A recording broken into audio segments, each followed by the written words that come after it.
I'm Piresh Banerjee. Welcome to DW News Asia. It's good to have you with us. What has prompted China's iron-handed approach in Xinjiang? If you believe a leak of government documents, it was the words from this man, Chinese President Xi Jinping. He allegedly ordered officials to show, quote, absolutely no mercy when dealing with terrorism and separatism in Xinjiang. The result of that has been up to 1 million Uyghurs interned in detention camps like this one, families separated, and the destruction of Uyghur culture by razing mosques and other religious heritage in the region. In a moment, I'll speak to someone who's experienced the uncertainty of separation from their family. But first, here's more on what is contained in these revelations. A city in harmony and joy under the watch of Big Brother. Human rights organizations and the UN have long suggested that scenes like this are all for show and that families here are suffering under a crackdown from Beijing. But details had been scarce. Now, a major leak has provided an unprecedented view into what the Chinese government calls vocational training centers in Xinjiang. The New York Times says it obtained 400 pages of internal Communist Party documents, some of which tell Xinjiang officials how to explain the disappearance of parents and families to Uyghur college students returning home on school breaks. Officials are advised to say that they're in schools to undergo retraining. Your relatives had been infected by the virus of Islamic radicalism and must be quarantined and cured. Treasure this chance for free education that the party and government has provided to thoroughly eradicate erroneous thinking and also learn Chinese and job skills. I'm sure that you will support them because this is for their own good and also for your own good. The directive also advises Xinjiang officials to tell students not to believe or spread rumors. That could affect how long their relatives will be detained. The catalyst for the current ongoing clampdown has its roots a decade ago, when there was a surge in anti-government protests and ethnic violence by Uyghurs. In 2014, Chinese President Xi Jinping reportedly delivered a series of internal speeches following a visit to Xinjiang, setting a hard-line course. He reportedly said Beijing had to be as harsh on what he called extremists and show, quote, absolutely no mercy. But the report says Xi also rejected proposals to eliminate Islam in the country. Beijing did not deny the authenticity of the documents, but described the report as a clumsy patchwork of selective interpretation. The New York Times used dubious tactics of changing context and taking meaning out of context to publicize so-called internal documents. China will never be soft in its fight against violent terrorists, and it will spare no effort in protecting the safety of its people's lives. And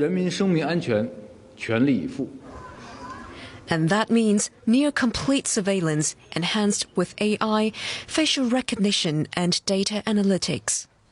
Monitoring whether the people of Xinjiang are putting approved thoughts and actions about family ties. Bahram Sintash is a Uyghur researcher and joins me on the line from Washington, D.C. Bahram, welcome. What do you make of the revelations that Chinese authorities are taking a hardline approach in Xinjiang? So this time, and the level of this persecution is worse than what has happened in the 60s. For example, the mosques were not demolished in that time. Now are demolished. So it means this time China also detained millions of people and holds them in camps. So in the 60s, this never happened. So my father also experienced the persecution in the 60s, Cultural Revolution time. So now he's experiencing this again in the camp. So I'm so sad because of his age of 70s and he's being punishing by government in camp. What has that done to you or your family, not having heard from your father, who's 70 years old? for the past 2 years. How do you cope with that uncertainty? So it's hard. The kind of feeling that it is common feeling for all Uyghurs in diaspora. So we couldn't contact with our family members. This is very hard for us. So, and this is the kind of feeling that someone kidnap your loved ones and you don't have information about them. So you worry about your loved one every day, so daily basis. So only thing we can do at the moment to raise our voice to tell the world what is happening in the Uyghur region. And we've been tell the world has last 2 years. So now is the kind of word now one more step to trying to understand what is happening in the Uyghur region. So people have to know that those crimes against humanity also to a nation like Uyghurs as soon as possible and take their action to save us. Bahram, you spoke of raising your voice. Do you think the world is listening to that voice and acting on it? Yeah, I think in the Western world, like America and Europe, now is giving more attention to Uyghur cries. So this is good. And also in the U.S.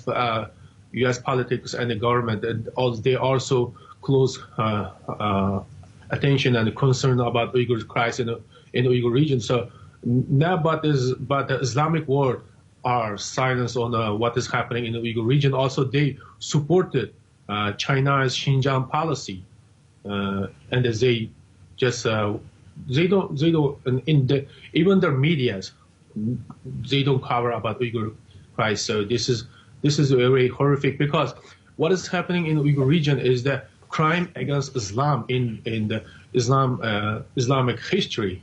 So this never happened in Islamic history. No government demolished more than 10,000 mosques and burned Qurans and pray mass and detained millions of Muslims into camp and denounced them.